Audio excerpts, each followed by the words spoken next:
Kunyari, nagbisi-bisihan, no? Ayan, nanggagalaiti daw sa galit itong si Tulfo, singita ang Meta, dahil sa tubig ni Marcos. Okay, so hi guys! Welcome back ulit sa aking YouTube channel, Next and Vlog. Mega love shoutout po sa inyong lahat. Magandang hapon, magandang umaga, magandang gabi sa lahat ng mga kadidis ko dyan. Kumusta? Sana nasa mabuti kayong kalagayan. Sa ang sulok mang mundo kayo naruroon diyan. Ayan na po, sinaynos na naman ako. Kaya medyo yung boses ko ay iba. Parang, sinus attack na naman. Pero kahit may sinus ako, hindi ko palalagpasin ito guys. Dahil tawang-tawa ako nung napanood ko ito sa Facebook, kung maalala nyo po, etong si F. Elisa ay umatid nga sa Chinese New Year, kasama pa niya yung ambassador, may pa, bulong-bulong pa siya doon. Kunyari, close na close po niya yung ambassador, tapos nakipagchismisan pa doon sa isang babae, nagpagmaritisan lang doon. Umatid lang para makipagmaritisan. So, kasama pa lang niya si Gado nung time na yun, Bibo pa sila, enjoy pa, masaya, pero simula nung biglang lumabas itong si BP Sara sa screen, biglang nabulaga ba naman itong si F. Elisa at si Gadon, natulala. Natulala si Gadon at si F. Elisa ay palingon-lingon, kunyari wala siyang nakita, kunyari hindi niya napanood o hindi niya narinig yung speech ni BP Sara sa screen. Diba? So, eto guys, panoorin natin. Itong video ito, ipapanood ko pa sa inyo. Ito. Ayan.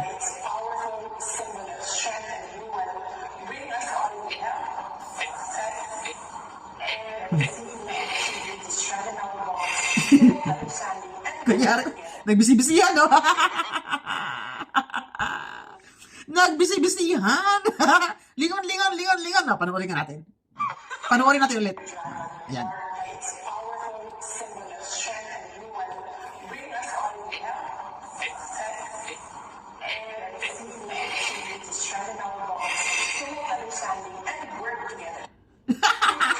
Nakakahiya. Di ba? Para bang wala siya nakita? Para bang nabubuisit siya kay BP Sara na, bakit nandito yung babaeng to? Nananadya ata to? Okay, excuse me, BP yan. Kaya normal lang na magbigay siya ng speech dyan. O di ba? Hindi tulad sa iyo, pumunta ka pa talaga. Nasaan ba si BBM? Di ba? Dapat si BBM ang nandyan. Di ba? So nakakatawa lang guys, no? Ayan po, no? At isa pa, ito si Tulpo guys. May kwento ako sa inyo. Si Tulpo, no? Pinagalitan niya si Meta. Dahil nga po doon sa tubig na in-upload ni Dean Chase, galit na galit siya, pinagalitan niya, pinatawag talaga niya sa Senado itong si Meta, at pinagalitan niya. Ayan, nanggagalaiti daw sa galit itong si Tulfo, singita ang Meta, dahil sa tubig ni Marcos. Naku po naman. So, ito basahin natin ito. Napanood ko ito sa Senate hearing, pero dito lang tayo kukuha ng balita, ng source. Dito po sa balita ngayon. Ayun nga po, no? Sabi niya dito, Raffy Tulfo, hindi napigilan ang galit sa Meta dahil sa tubig video ni Marcos Jr. Nangit-ngit sa galit si Senador Raffy Tulfo matapos niyang haraping banatan ang Meta platform public policy head na si Bernie Moistafa dahil sa umano'y kabagalan ng pagtanggal ng umano'y deepfake na tinuguriang tubig video ni Marcos Jr. Deepfake ba iyon? Kaya nga magkaso na kay Dean Chase para magkaalaman na kung deepfake ba talaga yun. Bakit kaya hindi na si Dean Chase ang ipatawag mo? Bakit si Meta pa? Di ba? Si Dean Chase ang ipatawag mo sa Senado. Hindi si Meta. Si Dean Chase ang interviewin mo. Pwede naman pwede naman sa Zoom, di ba? Pwede naman sa Zoom. Bakit si Meta ang pinapagalitan mo? Kasalanan niya ni Dean Chase. Bakit niya in-upload yan? Alam mo naman yan. Bakit si Meta ang pinag-iinitan dito si Tulfo? Grabe, todo rescue ka agad siya, pag-issue patungkol kay BBM. Todo rescue ka agad. Baka naman pati yung screenshot galing kay Leandro Liveste. Na kumakalat ngayon, binalita na nga sa GMA na etong si Bersamin at saka si PBBM, may palitan silang convo patungkol doon sa balita. Agay, naku po, nagbibigay pala ng instruction ito si PBBM kung saan i-deliver or kailan i-deliver ang balita sa kanya. Naku po, eto, panoorin po natin ang video ito. Binalita na po ito guys sa GMA kanina, pero dito po tayo manood ngayon sa 1PH News. So, ito yung video guys, panoorin po natin. We understand na nakita niyo mismo itong screenshots daw na nag-uugnay, tama ba? Kay supposedly between Eden Bersamin and President Marcos. Is that correct? Yes po. Kasi po, kami po inimbita ni Congressman Leviste. Three occasions. At hindi lang naman ako, hindi lang si Congressman Tino, may tatlo pang mga representatives ng Kongreso ang nakakita nito. Ito ay nasa kanyang laptop at pinakita niya sa amin yung buong conversation between President Marcos and dating PLO Chief Adrian Bersamin, including a parang detailed na kwenta ng gastos ng alyansa campaign ng 2025.